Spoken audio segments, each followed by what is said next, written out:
매일 아침 눈 뜨자마자 퇴사하고 싶은데 통장은 텅장이고, 회사 가면 느껴지는 압박감, 상사의 잔소리, 동료들과의 갈등, 야근, 회사 스트레스로 고통받고 계시는 분들이 들어오셨을 텐데요. 저는 생각법을 알고부터 놀라운 변화가 시작되었습니다.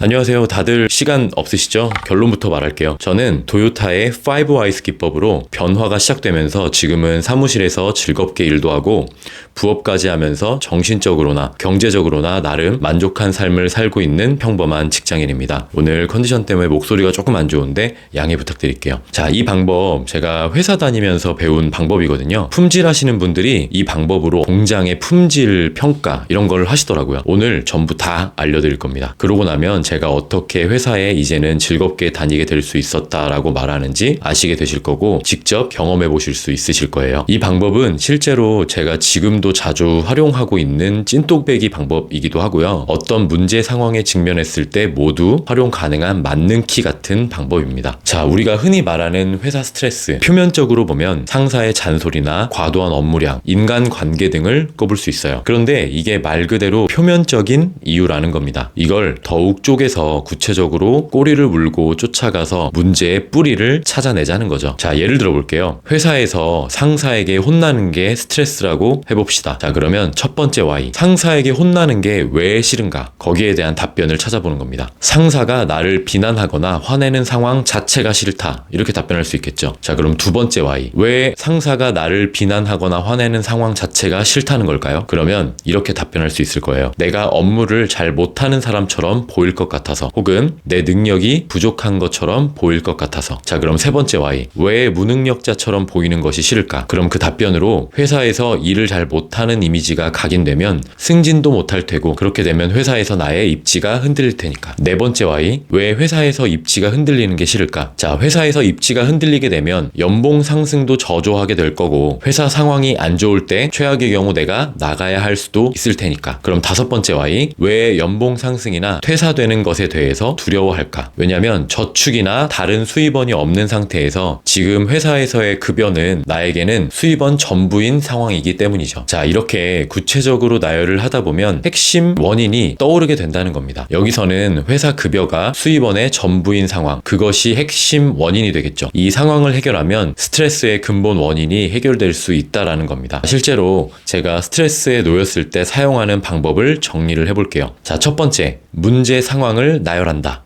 불쾌한 상황들, 예를 들면 상사 잔소리, 야근, 승진 누락, 이런 상황들을 전부 적어보는 거죠. 두 번째, 앞서 나열한 문제 상황들을 5Whys 기법으로 스트레스의 근원을 찾아낸다. 그 스트레스의 근원이 나왔다면 세 번째, 해결책을 추론하기. 그래서 문제를 해결할 방법을 찾는 것이죠. 프로세스가 뭔가 거창해 보이지만 실제로는 적어 내려가고 내 안에 답을 찾아내는 과정이거든요. 이거 어려워 보였나요? 사실 그렇지 않습니다. 그런데 그 효과는 엄청나다는 거죠. 아까 예시로 들었던 상사와의 불화로부터 5Whys로 찾아낸 스트레스 근원이 기억이 나시나요? 이게 사실 제 이야기인데요. 저도 처음에는 이 상사와 맞지 않는 게 문제인 줄 알았어요.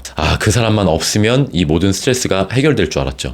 근데 막상 쪼개보니까 상사가 싫다는 것보다 이 회사에서 잘리지 않을까 하는 두려움이 훨씬 더 컸다는 것을 알게 되었습니다. 왜냐하면 바로 돈은 월급일 테고 그 월급은 생활비, 이렇게 걸려있는 저에게는 너무나 중요한 문제였기 때문이죠. 즉, 표면적으로는 상사가 싫다, 이거였지만 사실은 돈에 대한 불안이 제 스트레스의 핵심 원인이었던 거예요. 논리적으로 파고들다 보니까 결론은 명확했습니다. 돈 문제. 즉, 생존 리스크를 완화하게 되면 회사를 집착하지 않게 되고 자연스럽게 스트레스도 많이 사라질 것이라고 확신하게 되었죠. 그래서 선택한 게 부업이었습니다. 이 회사 월급만 바라보지 말고 다른 길을 한번 열어보자는 거였죠. 처음에는 블로그 포스팅, 스마트스토어로 온라인 판매, 이런 것들을 시도해봤어요. 근데 이런 것들은 이게 굉장히 끈기가 필요한 것들인데 저는 진짜 끈기가 없는 놈이라서 이게 수익화가 정말 어렵더라고요. 그리고 너무 또 일 끝나고 부업까지 이렇게 한다는 게 쉽지가 않더라고요, 처음에는. 그러다가 오프라인 매장을 소자본으로 창업을 하게 되었어요. 이 과정도 진짜 드라마였는데 이건 나중에 또 말씀을 드리고요. 이거는 끈기랑은 조금 관련이 없는 게요. 돈이 들어가니까 저질러 버리고 어떻게든 운영을 해야 하잖아요. 그러다 보니까 이게 매달 100만 원 정도 수익이 나오기 시작하더라고요. 야, 그러고 나니까 진짜 신기한 게 회사에 굳이 목숨을 걸 필요 없어 라는 생각이 뿌리 내리기 시작했어요. 솔직히 최악의 상황에 회사 잘리면 부업으로 하던 거 더 이렇게 잘 키워가지고 돈 벌면 되지. 제가 한번 해봤으니까요. 내가 돈을 벌 수 있네? 이게 되네? 요렇게 생각이 미치게 되더라는 겁니다. 그 결과 회사에서의 어떤 스트레스에도 전처럼 마음이 무너지지 않았고 오히려 좀 더 생산적이고 창의적인 자세로 회사 업무를 처리할 수도 있게 되었어요. 아이러니하지만 이게 또 회사 성과를 높여주는 결과가 되기도 하더라고요. 그 이후에 제가 한 번의 이직을 통해서 연봉도 훨씬 많이 올라갔고요. 동시에 부업도 잘 운영을 하고 있습니다. 자, 여러분, 여기서 중요한 건 부업이 해법이라고 하는 얘기가 아닙니다. 내 스트레스의 뿌리가 무엇인지를 찾은 다음에 거기에 맞는 해소법을 찾아낸다는 거예요. 만약 어떤 사람은 인간관계가 문제라면 그걸 해결하기 위한 소통 스킬을 배우는 것이 근본 해결책이 될 수도 있고요. 하지만 제 경우에는 돈이 핵심이었기 때문에 부업이 정답이었습니다. 자, 영상을 여기까지 들으신 분들이라면 저보다는 끈기가 있으신 분들일 텐데요. 제가 소소한 팁 하나만 진짜 꿀팁 드릴게요. 사실 중요한 포인트는 문제 상황 나열에 있어요. 첫 번째 문제 상황 나열을 먼저 말씀드렸었는데요. 문제 상황을 나열해서 적어보면 이게 머릿속에 맴돌던 상황들이 눈으로 가시화가 되면서 이 행동 자체만으로도 엄청나게 스트레스 해소가 됩니다. 만약에 5Ws가 어렵다면요, 요 첫 번째 문제 나열하는 방법부터 한번 해보세요. 진짜니까 믿고 한번 해보시면 스트레스 해소에 큰 도움 되실 겁니다. 그리고 하나 더, 회사의 문제 상황을 다 나열해보고 모든 문제를 5Ws로 제가 찾아봤었잖아요. 근데 신기하게 이 모든 문제 상황의 근본 뿌리는 돈이더라고요.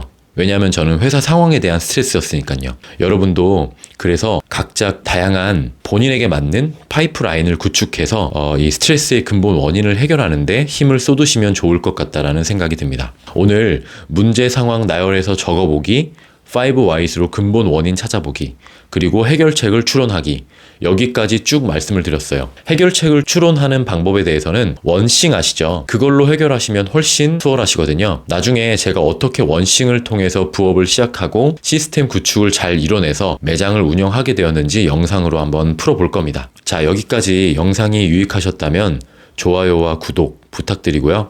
댓글로도 궁금한 점 많이 남겨주세요. 그럼 저는 다음 시간에 더 유익한 영상으로 돌아오도록 하겠습니다. 시청해주셔서 감사합니다. 다음에 또 봬요.